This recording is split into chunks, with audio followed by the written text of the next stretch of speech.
Halo semua, apa kabar? Ya, berjumpa lagi dengan saya Erwin Spandi di channel YouTube Winnerstocks Indonesia.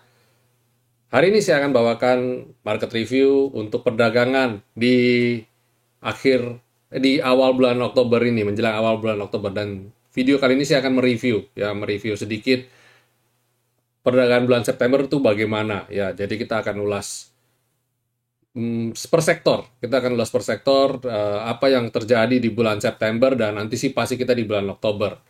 Dan mungkin video ini saya akan beri judul menangkap momen. Ya, kenapa saya bilang menangkap momen? Karena ada beberapa teman-teman kita yang kita ngobrol, saya ngobrol ya, ngobrol dan bertanya kepada saya, Pak Erwin, ya saya miss the moment, ya saya miss the moment di bulan September. Karena mengawali bulan September, saya pesimis. Ya, karena banyak analis atau banyak para pakar di bidang saham yang mengatakan bahwa bulan September cenderung jelek. Dan ya, saya nonton market review Pak Erwin bilang akan bagus September ceria, tapi waktu awal-awal September kan jelek. Tidak tahu kalau ternyata endingnya di bulan September itu bagus. Jadi sorry to say, saya kemakan omongan itu. Dan saya jadi negative thinking dan trading saya jadi hati-hati sekali, hati-hati sekali. Dan at the end saya miss the moment ketika menjelang akhir ternyata IHSG-nya rally dan banyak saham-saham komoditi yang terbang, saya malah ketakutan, saya malah nggak entry. Bagaimana sih Pak caranya supaya bisa kita nangkep momen itu gitu. Nah, di sini saya mau sharing, saya bilang Pak, kalau saya jawab ini di Japri atau khusus untuk Bapak, itu kan kurang kurang baik ya. Maksudnya tidak ada manfaat juga buat teman-teman yang lain. Jadi saya bilang saya masukin di video deh. Saya masukin di video supaya banyak yang tahu. Nah, saran saya bagi teman-teman yang mau konsultasi, mau japri atau bertanya, better tanya di grup supaya apa? Supaya banyak teman-teman juga banyak manfaatnya. Ya, jangan jangan egois ya, jangan selfish. Semakin banyak yang dapat manfaat kan semakin bagus gitu kan. Dan satu, kedua, saya juga waktu yang saya gunakan, saya curahkan bisa membagikan ini biar supaya banyak orang juga yang dapatkan juga manfaatnya. Jadi nggak hanya satu orang ya. Ya, itu saya mohon dan sangat supaya ada pertanyaan silakan japri silakan di grup ya, silakan di grup. Dan walaupun endingnya saya tetap tetap dibuat video ini kita akan bahas di video, tapi setidaknya kan mungkin sudah ada diskusi-diskusi awal juga dulu sebelumnya di grup. Oke, saya akan mulai ya. Bagaimana sih cara nangkap momen? Cara nangkap momen. Atau bagaimana sih supaya kita nggak kehilangan momentum itu sendiri ya. Karena wajar, saya bilang terlepas dari banyak asumsi asumsi bahwa bulan September adalah bulan yang not good, kita kesampingkan itu. Apapun opini, pendapat, saya punya pendapat juga nggak, saya juga nggak menyarankan Bapak Ibu semua ikutin plug. Umpamanya contoh, saya bilang September ceria, langsung Bapak Ibu gaspol di awal. Saya rasa itu juga nggak bagus. Tetap perlu adalah adanya money management dan risk management yang berlaku ya. Jadi bagaimana sih caranya untuk nangkap momen? Pertama, pertama kita harus stick on the chart ya. Kita harus punya patokan dulu terhadap chart. Kenapa saya bilang chart atau grafik ya? Grafik. Kenapa? Karena kalau kita karena grafik ini saya sering bagikan ke teman-teman ya bahwa chart discount everything ya. Jadi grafik itu selalu lebih dulu actionnya ketimbang ketimbang news atau corporate action. grafik bergerak lebih dulu. Karena apa? Karena apa yang terjadi di dunia ya global, kadang-kadang kita miss. Siapa di sini yang selalu setiap hari pantau harga coal, harga batu bara, harga minyak? Ada yang sering sekali pantau? Ya mungkin kalau sudah piawai atau sudah cukup veteran ya, sudah berpengalaman trading saham, mungkin tiap hari bisa pantau. Apalagi kalau ya pas saya di Winner Group apa sharing-sharing dan saya selalu pantau gitu. Ya oke. Ya itu memang salah satu fungsi yang saya setiap hari saya pagi saya share gitu. Saya memberikan harga summary global. Tapi berapa banyak yang baca? Ada di grup pun belum tentu semua baca. Mungkin cenderung nggak mengabaikan atau mungkin nggak penting lah ini ya dan sebagainya. Nah, kita ketika ketika harga batu bara naik, sentimen yang ada di market gimana? Nggak ada sentimen, nyaris nggak ada sentimen.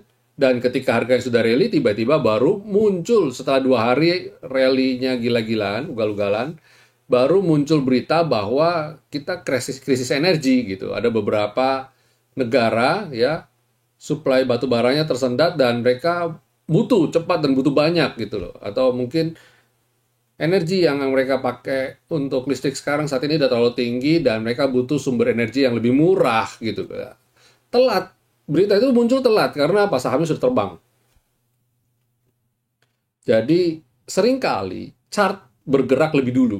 Nah, kalau chart bergerak lebih dulu itu maksud saya bilang tadi. Pak, satu, bagaimana cara supaya nggak kehilangan momentum? Patokan dulu sama chart. Harus punya pegangan.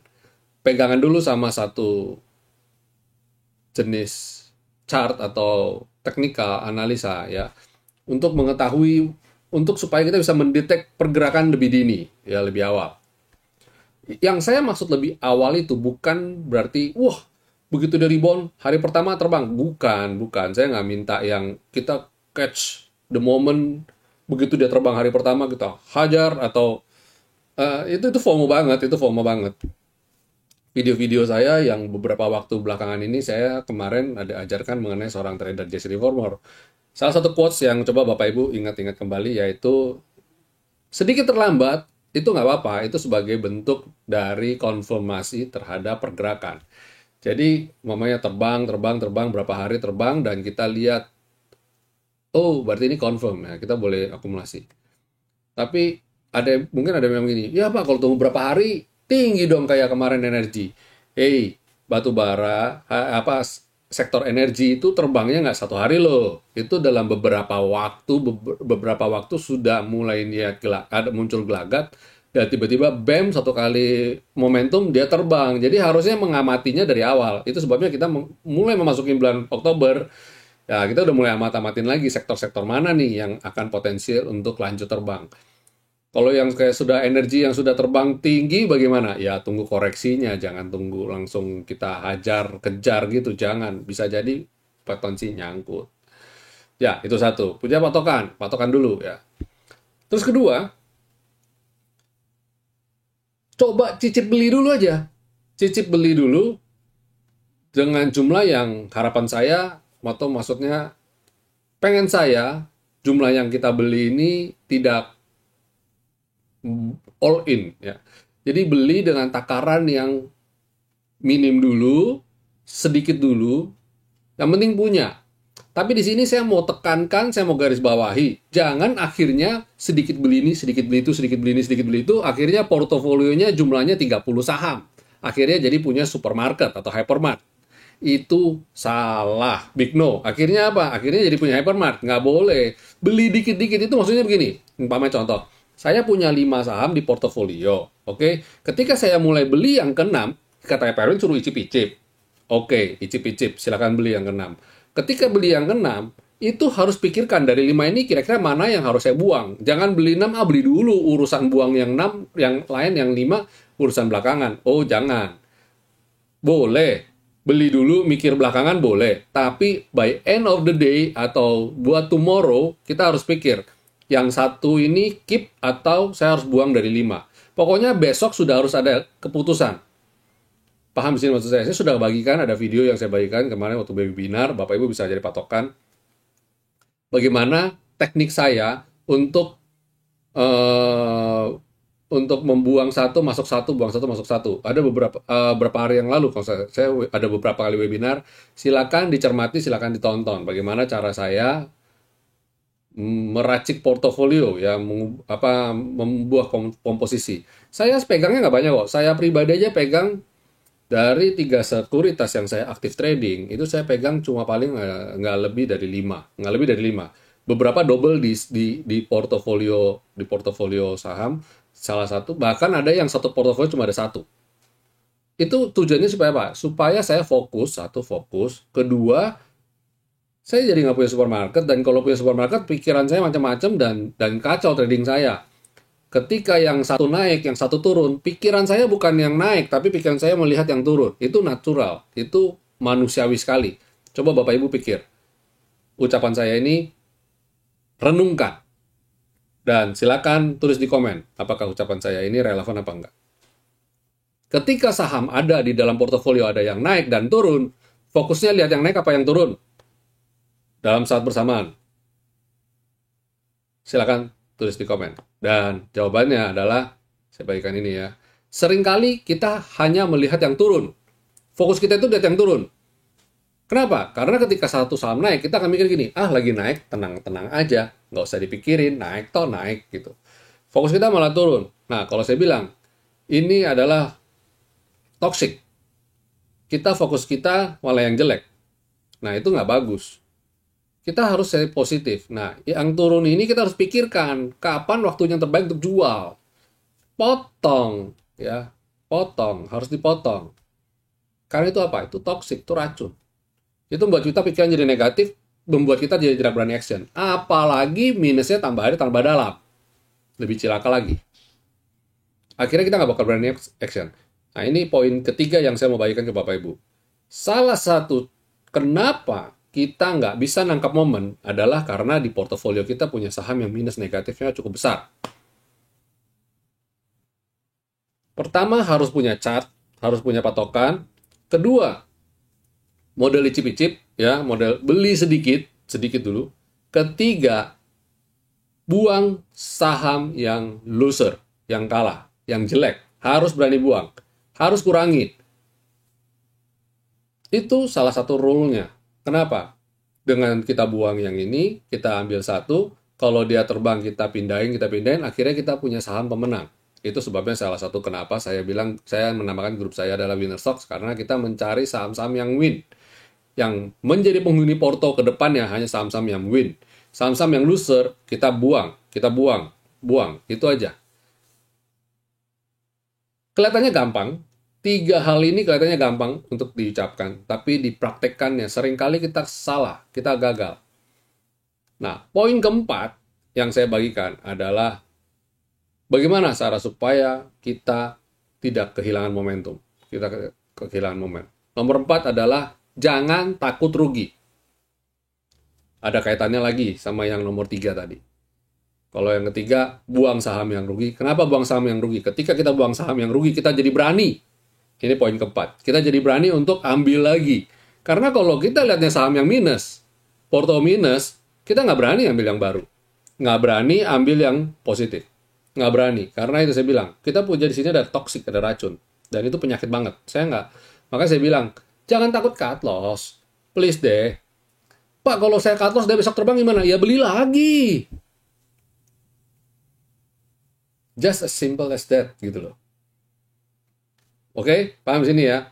Jadi yang keempat adalah harus berani cut loss. Harus berani rugi, bukan berani cut loss. Berani rugi itu beda dengan berani cut loss.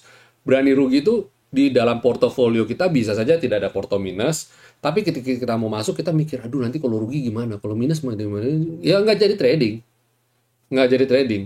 Dan kacaunya lagi adalah kita tidak ada money management, dan ketika kita mau trading, kita belinya banyak, all in, kita mikirnya besar. Kita mikirnya di sini, otak kita mikirnya terlalu besar. Entry-nya 100 juta, 10 juta, atau bahkan entry-nya mesti 1 miliar. Jangan mikir banyak-banyak. Mikir 500 ribu aja. Start from 500 ribu, mikir dari 1 juta aja. Nangkap momentum itu jangan greedy, jangan mikir, oh saya mau dapat profit sekian. Jangan. nangkap momentum tuh ambil dulu, yang penting punya. Urusan cuannya berapa, urusan belakangan, yang penting punya dulu gitu loh. Dan waktu kita punya, nggak usah duit besar, duit receh pun nggak apa-apa gitu loh. Jadi jangan gengsi ya, jangan gengsi, jangan. Berarti kalau saya beli saham 500.000, berarti saya adalah trader yang nggak qualified, tidak profesional dong. Oh salah. Kadang-kadang malah yang profesional itu harusnya berani untuk beli icip-icip, beli kecil-kecilan dulu.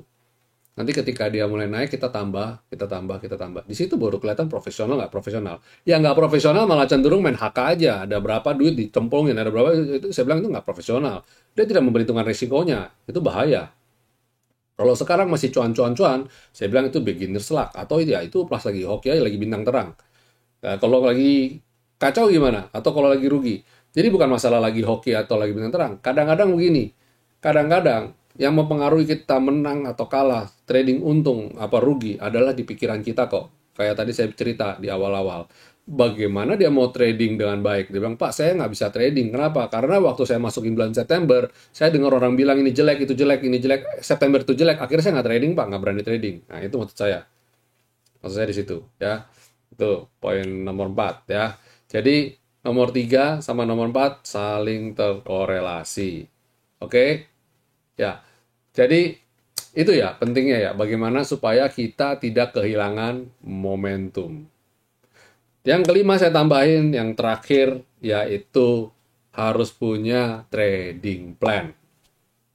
Ya, kalau berani rugi atau kalau siap rugi, yang kelima ini sangat berkaitan.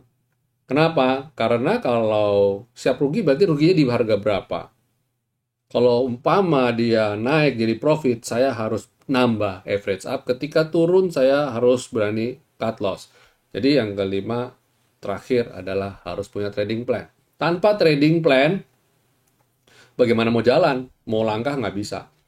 Contoh, contoh ya, Bapak Ibu mau nyetir dari rumah menuju ke tujuan. Tujuan itu A, B, C. Anggaplah ya, toko A, B, C. Nah, ketika dari rumah mau jalan, di pikiran pasti sedikit banyak sudah ada pikiran. Ini nanti saya mau lihat sini, mau lihat sini, mau lihat sini. Sudah ada planning nggak? Mungkin nggak sadar. Itu soalnya udah berjalan di alam bawah sadar. Karena apa? Dilakukan sehari-hari. Dilakukan sehari-hari sampai kita tidak sadar kalau kita itu mikir. Harusnya yang benar itu seperti itu. Trading yang benar tuh gitu. Walaupun mungkin kita seolah-olah kelihatan nggak mikir, tapi sebenarnya kita udah mikir. Oh, kalau profit, kalau next ini saya tambah nih. Kalau turun sini saya jual nih. Lebih bagus lagi kalau dituangkan dalam bentuk catatan. Lebih bagus lagi kalau dibuang dalam bentuk buku. Kenapa? Karena itu tercatat dan kita bisa konsisten lakukan itu disiplin. Bagus lagi menggunakan smart order atau menggunakan automatic order. Kalau di Hemi Putri ada namanya Ocho, silakan digunakan fitur itu, one cancel order itu bagus banget. Ketika kita entry, kita pasang target profit dan target stop loss. Kalau average up dihapus, masukin ulang average up, target stop loss. Sekali pasang bareng. Jadi kayak ada punya bracket. Kalau biasa di sekuritas luar negeri namanya bracket order. Jaga atas, jaga bawah. Ya, itu sharing saya di akhir minggu ini. Semoga buat Bapak Ibu jadi setidaknya semakin jadi pede lah. Jadi pede untuk menyongsong. Yang katanya orang bilang ini Oktober. Nah, saya nonton, saya lihat beberapa waktu ini ya ada beberapa yang sudah mulai merilis mengatakan bahwa Oktober momentumnya akan bagus ya, akan bagus. Ya bisa bagus bisa jelek tetap aja. Cuma saya bilang memang kelihatannya Oktober akan bagus berdasarkan historical begitu. Tapi apakah pasti bagus belum tentu. Tapi setidaknya kita 3 bulan, saya ngomongnya 3 bulan terakhir menjelang akhir tahun. Nah saya ngomongnya nggak khusus mengenai Oktober, tapi nah ini di 3 bulan akhir tahun ini kita berharap IHSG akan membaik dan potensial untuk bagus. Dan kita jadi nggak ketinggalan momentum. Saya rindu, saya pengen teman-teman yang nonton video ini ketika di akhir 2000 kita menutup 2021 itu dengan sukacita, penuh happy ya.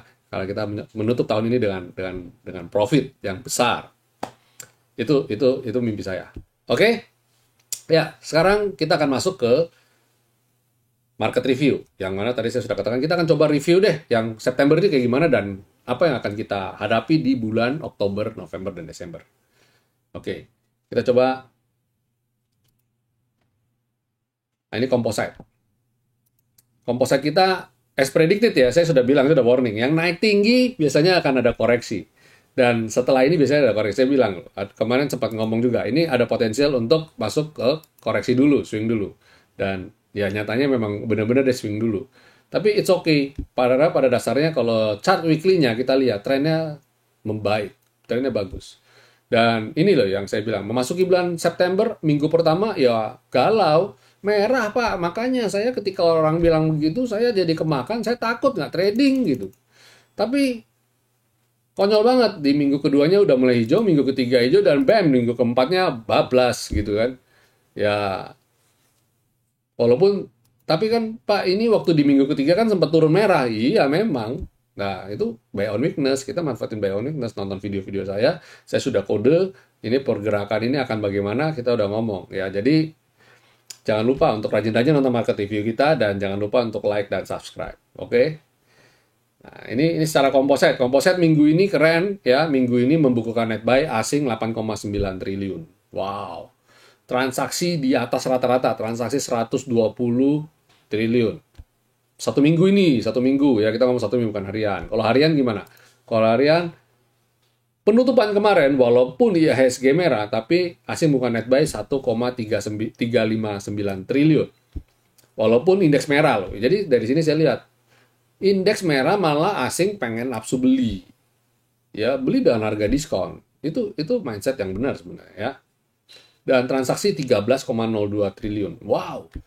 Tapi transaksi volumenya dihitung low. Kenapa low? Karena yang jalan rata-rata LQ45. Coba kita lihat LQ45-nya bagaimana. LQ45 ya wajar aja ya. Lihat, persis banget pergerakannya sama dengan composite. Artinya apa? Artinya penggeraknya LQ45. Selesai. End of story.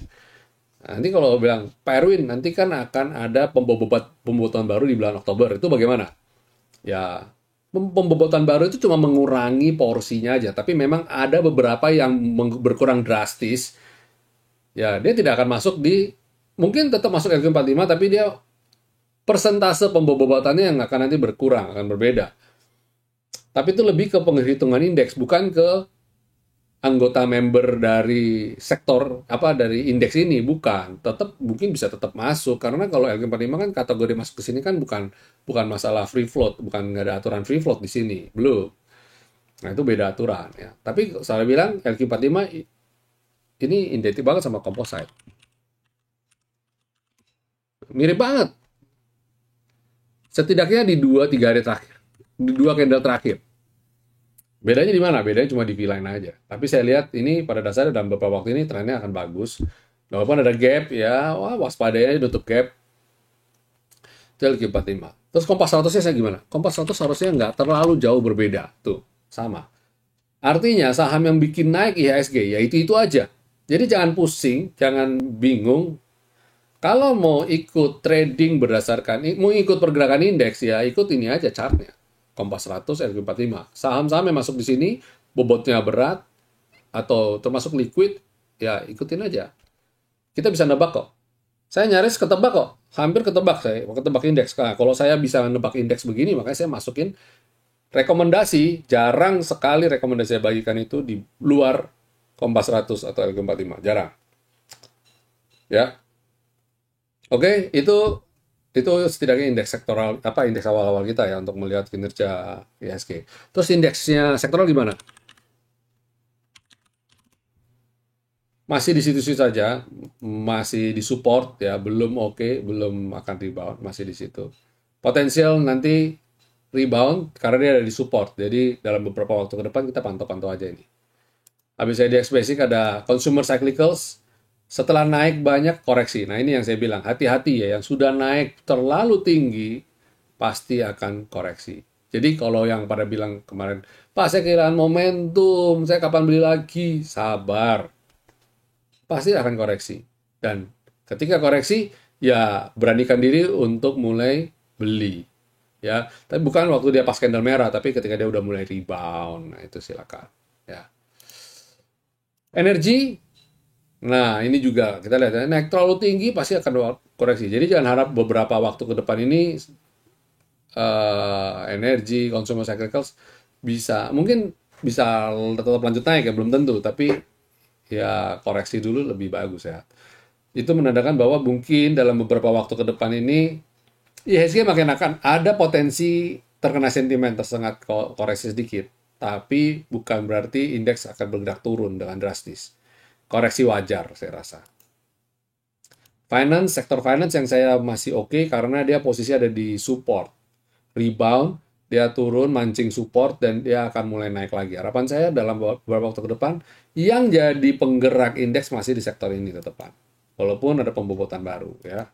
Sektor healthcare, nguji support ya. Harapan saya dia mantul dari dari garis V-line ini.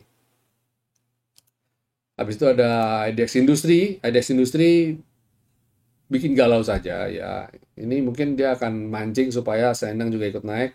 Mungkin dia akan sideways cenderung turun beberapa hari ini untuk kemudian dia rebound lagi ya. Infrastruktur masih oke banget ya dalam tren yang baik dan dia masih dekat-dekat dari support Selendang, potensial untuk segera rebound. Harapan saya dia kena Selendang rebound lagi ya, tapi mungkin dalam beberapa hari ke depan dia koreksi dulu ya. Kalau weekly gimana? Weekly masih dalam tren yang bagus ya. Ini dalam tren yang bagus. Sorry, tadi saya lupa ulas weekly-nya. Industri bagaimana? Industri masih bagus banget weekly-nya. Berarti dalam beberapa waktu ke depan, nah yang beberapa waktu ke depan saya lihat akan ada koreksi. Jadi hati-hati. Mungkin kalau lihat chart mingguan bisa aja dalam beberapa waktu ke depan dia koreksi juga, koreksi sehat. Healthcare tertahan di level support, dia naik, pullback, naik. Nah harapan saya dia ini pullback aja untuk kemudian dia rebound lagi. Sektor finance dalam tren yang landai, slow but sure, dia rebound. Jadi minggu depan mungkin dia akan uji support, tapi dia pada dasarnya trennya masih akan tren up, tren naik. Energi ini yang saya bilang ya terlalu tinggi ya, waktunya untuk koreksi dulu, habis itu kemudian di rebound lagi. Consumer cyclicals ya ini dia swing ke sini untuk kemudian dia naik lagi. Terus kemudian basic masih di support, masih downtrend. Jadi hati-hati sama sektor ini. Walaupun saya bilang ini udah di support kuat, potensial rebound cukup besar. Jadi silakan dipantau-pantau. Consumer non-cyclicals lagi sideways di bottom, moga-moga ini bottomnya dan bisa rebound. Mungkin mau menjelang akhir tahun consumer non-cyclicals ini bisa jadi primadona secara dia volumenya juga udah mulai naik. Ini udah mulai di atas histogramnya ya. Kalau daily-nya sih dia udah sideways siap breakout. Kalau dia breakout mungkin akan bagus. Kita menanti aja. Moga-moga menjelang akhir tahun ini sektor ini bisa recovery. Properti, wow, ini properti bagus ya, nice. Di support naik dia. Kita pantau ya, pantau. Emiten properti dan konstruksi itu. Konstruksi mungkin nggak masuk sini, masuk infrastruktur. Coba-coba aja pantau. Tekno ini yang saya bilang downtrend, dia cenderung akan menguji support di bawah, masih akan turun. Jadi hati-hati saham-saham tekno, jangan diakumulasi, jangan di average down dulu ya. Sektor transportasi nih ya, kita udah bilang ya. Saya sudah banyak kasih bocoran, kasih kisi-kisi bahwa sektor ini adalah salah satu penopang ekonomi Indonesia ke depannya. Ingat, Indonesia adalah negara kepulauan, bla bla bla, saya sudah ngomong. Jadi silakan cermati sektor ini dalam beberapa waktu ke depan ini ya. Ini daily-nya keren banget, daily-nya mantul di Selendang. Ini keren. Harapan saya bisa segera rebound. Oke, Bapak Ibu, ini video kita di akhir pekan ini. Mohon maaf saya belum bisa sharing yang panjang-panjang karena di beberapa akhir pekan ini saya family time dulu, family time. Ya, teman-teman di grup pada tahu lah.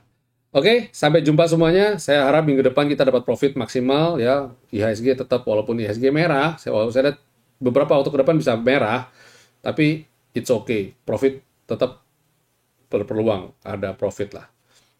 Oke, semoga segera IHSG bisa recovery dan segera kita bisa lebih pede tradingnya. Tapi walaupun market merah, kita tetap pede dengan money management dan risk management. Ya, sampai jumpa semuanya. Selamat menikmati akhir pekan yang sudah tinggal dikit lagi nih. Semoga besok minggu depan bisa fresh, trading fresh. Stay safe semua, stay healthy, happy profit semua. God bless.